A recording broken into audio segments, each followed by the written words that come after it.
কুষ্টিয়ার সাবেক প্রধানমন্ত্রী এবং বিএনপি চেয়ারপারসন বেগম খালেদা জিয়ার বিদেহী আত্মার মাগফিরাত কামনায় শোক সভা ও দোয়া মাহফিল অনুষ্ঠিত হয়েছে। খুলনা বিভাগীয় প্রেস ক্লাব কুষ্টিয়া জেলা শাখার উদ্যোগে আয়োজিত এই অনুষ্ঠানে সাংবাদিক, রাজনৈতিক ও বিভিন্ন পেশাজীবী সংগঠনের নেতৃবৃন্দ অংশ নেন। বিস্তারিত দেখুন মঞ্জুরুল ইসলামের প্রতিবেদনে। কুষ্টিয়া শহরের এনএস রোডস্থ পরিমল টাওয়ার মিলনায়তনে মঙ্গলবার বিকেলের সাবেক প্রধানমন্ত্রী বেগম খালেদা জিয়ার স্মরণে এক শোক সভা অনুষ্ঠিত হয়। অনুষ্ঠানে প্রধান অতিথি হিসেবে উপস্থিত ছিলেন Kushtia chamber of commerce and ইন্ডাস্ট্রিজের পরিচালক আখতারুজ্জামান কাজল মাজুমদার। বিশেষ অতিথি ছিলেন খুলনা বিভাগীয় প্রেস ক্লাবের কুষ্টিয়া জেলা শাখার সাধারণ সম্পাদক খন্দকার মোহাম্মদ সোহেল ইসলাম। পারভেজ মাজুমদারের সভাপতিত্বে এবং নাজমুল আলমের সঞ্চালনায় সভায় বক্তারা বেগম খালেদা জিয়ার রাজনৈতিক জীবন ও দেশের জন্য তার অবদানের কথা শ্রদ্ধা ভরে স্মরণ করেন। সভায় বক্তারা উল্লেখ করেন, বেগম খালেদা জিয়া ছিলেন বাংলাদেশের গণতান্ত্রিক রাজনীতির এক অবিস্মরণীয় নাম। আলোচনায় কুষ্টিয়ার জ্যেষ্ঠ সাংবাদিকবৃন্দ এবং বিএনপি ও অঙ্গ সংগঠনের স্থানীয় নেতৃবৃন্দ অংশ নেন। শোক সভা শেষে মাদ্রাসা দারুল আশফাক ইতিমখানার শিক্ষার্থীদের নিয়ে এক বিশেষ দোয়া মাহফিল অনুষ্ঠিত হয়। মোনাজাত পরিচালনা করেন প্রতিষ্ঠানের পরিচালক মোহাম্মদ শফিকুল ইসলাম। এ সময় দেশ ও জাতির সমৃদ্ধি কামনার পাশাপাশি মরহুমার বিদেহী আত্মার চিরশান্তি প্রার্থনা করা হয়। অনুষ্ঠান শেষে মাদ্রাসার শিক্ষার্থীদের মাঝে 20টি পবিত্র কোরআন শরীফ বিতরণ করা হয়। ইলেকট্রনিক ও প্রিন্ট মিডিয়ার প্রতিনিধিরা অনুষ্ঠানে উপস্থিত ছিলেন।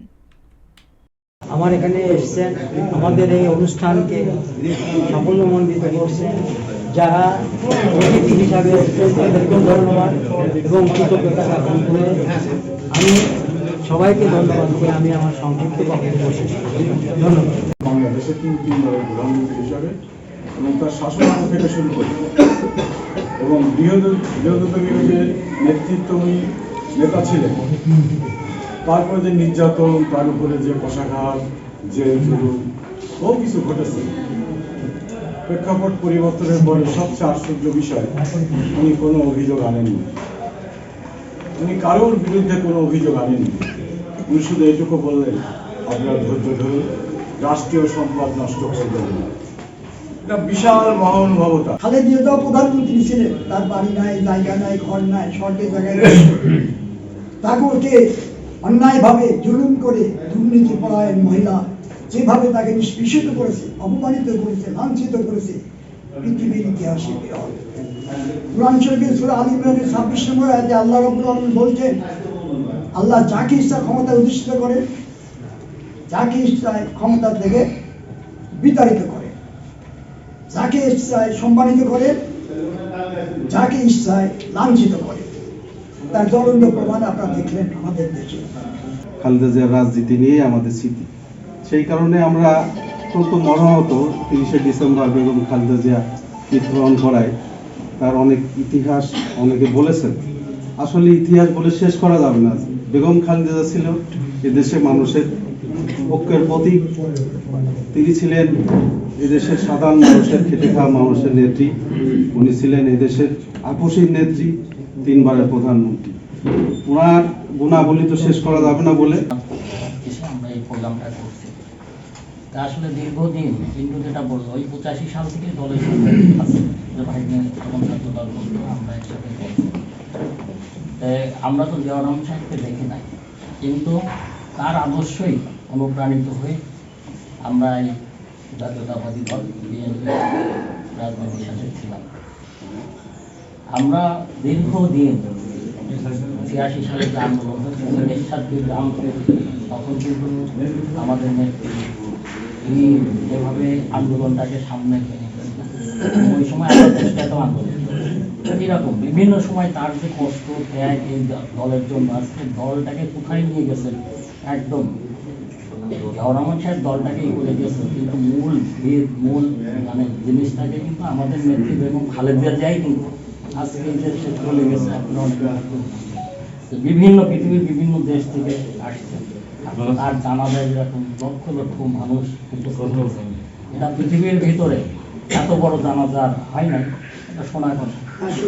হ্যাঁ, এত মানুষ, তাহলে তার জনপ্রিয়তা দেখে খালি দলের কাছে না, যত মানে সাধারণ ওখানে আমি দেখছিলাম, ওখানে হয়তো অনেকেই গেছেন ছিল, তারা দেখছে, চোখে যারা দেখছে তারাই জানে।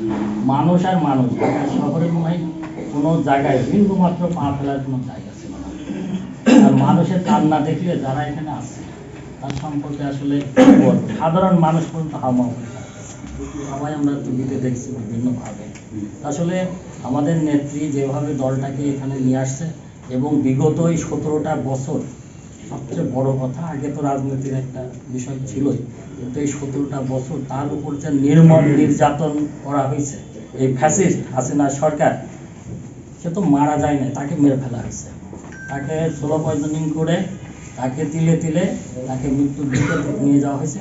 তাই তাকে যদি এইভাবে এই স্লো পয়জনিং না করতো, আল্লাহ তাকে কিন্তু আরো হাত দিত।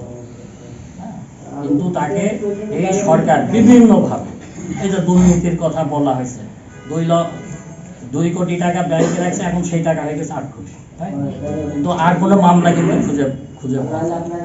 ম্যাডাম 3 বারের প্রধানমন্ত্রী ছিল, রাষ্ট্র চালাইছে, কিন্তু তার সম্পর্কে কিন্তু কোনো দুর্নীতির মামলা বের করতে পারেনি। তাহলে কত সৎ ছিলেন সে। সেইভাবে আমরা তো তার সন্তানের মতন ছিলাম। আপসীর নেত্রী বলা হয়, গণতন্ত্রের মা বলা হয়, তাই না? তাকে এইটাই যে তার ওই আদর্শ দেখে আমরা এখানে আসছি। এখন আমরা সবাই তার জন্য দোয়া করবো, তার আত্মার মাগফিরাত কামনা করবো। মহান আল্লাহ তাআলা যেন তাকে জান্নাত নসিব করেন। আমরা যেখানেই থাকি তার জন্য তার কথা বলে সবাই আলোচনায় একই কথা, তো সবই আসছে। তো এখন আমাদের কাজ একটাই হবে, আমরা তার জন্য, যারা তার অনুসারী আছে, আমরা যার ভক্ত আছি, ভালোবাসি, আমরা এই কাজগুলো আমরা করি।